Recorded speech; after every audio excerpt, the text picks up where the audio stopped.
অসমীয়া ছবি জগত আৰু ধাৰাবাহিক জগতৰ এক পৰিচিত আৰু জনপ্ৰিয় নাম হ'ল প্ৰীতি কংগনা বৰ্মন। তেওঁ কেৱল এগৰাকী সুদক্ষ অভিনেত্ৰীয়েই নহয়, বৰঞ্চ এগৰাকী নিপুণ নৃত্যশিল্পী আৰু সফল মডেল হিচাপেও নিজৰ পৰিচয় দাঙি ধৰিছে। নিজৰ আকৰ্ষণীয় অভিনয় শৈলী আৰু ব্যক্তিত্বৰ জৰিয়তে তেওঁ অতি কম সময়ৰ ভিতৰতে দৰ্শকৰ হৃদয় জয় কৰিবলৈ সক্ষম হৈছে। প্ৰীতি কংগনা বৰ্মনৰ জন্ম হৈছিল 1991 চনৰ 12 ডিচেম্বৰত গুৱাহাটীৰ কাহিলীপাৰাত। তেওঁ মণিকান্ত বৰ্মন আৰু দীপালী বৰ্মনৰ কন্যা। ধৃতি বৰ্মন নামৰ তেওঁৰ এগৰাকী সৰু ভগ্নীও আছে।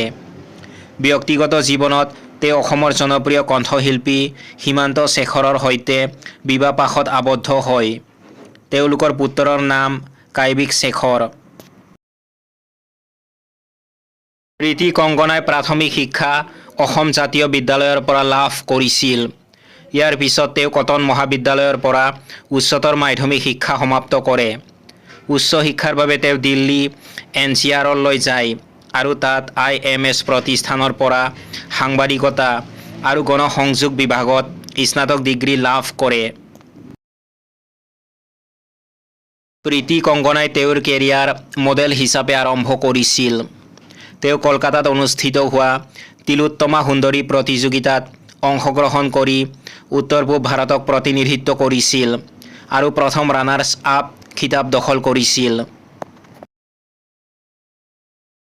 অভিনয় জগতত তেওঁৰ আত্মপ্ৰকাশ ঘটে নীলাখামৰ চিঠি নামৰ অসমীয়া ছবিখনৰ জৰিয়তে।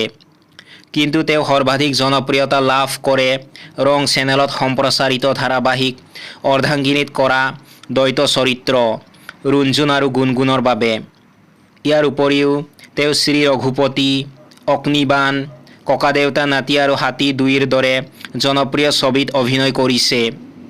বহুকেইটা জনপ্ৰিয় মিউজিক ভিডিঅ'তো তেওঁক অভিনয় কৰা দেখা গৈছে। প্ৰীতি কংগনা বৰ্মন কেৱল এগৰাকী অভিনেত্ৰীয়েই নহয়, তেওঁ বৰ্তমান বহু নৱপ্ৰজন্মৰ বাবে এক আদৰ্শ। তেওঁৰ কঠোৰ পৰিশ্ৰম আৰু অভিনয়ৰ প্ৰতি থকা একাগ্ৰতাই তেওঁক অসমীয়া সাংস্কৃতিক জগতৰ এক অপৰিহাৰ্য অংশ কৰি তুলিছে। ভৱিষ্যতেও তেওঁ আৰু অধিক উন্নত কামেৰে অসমীয়া শিল্প সংস্কৃতিক চহকী কৰি যাব বুলি সকলোৱে আশা প্ৰকাশ কৰে।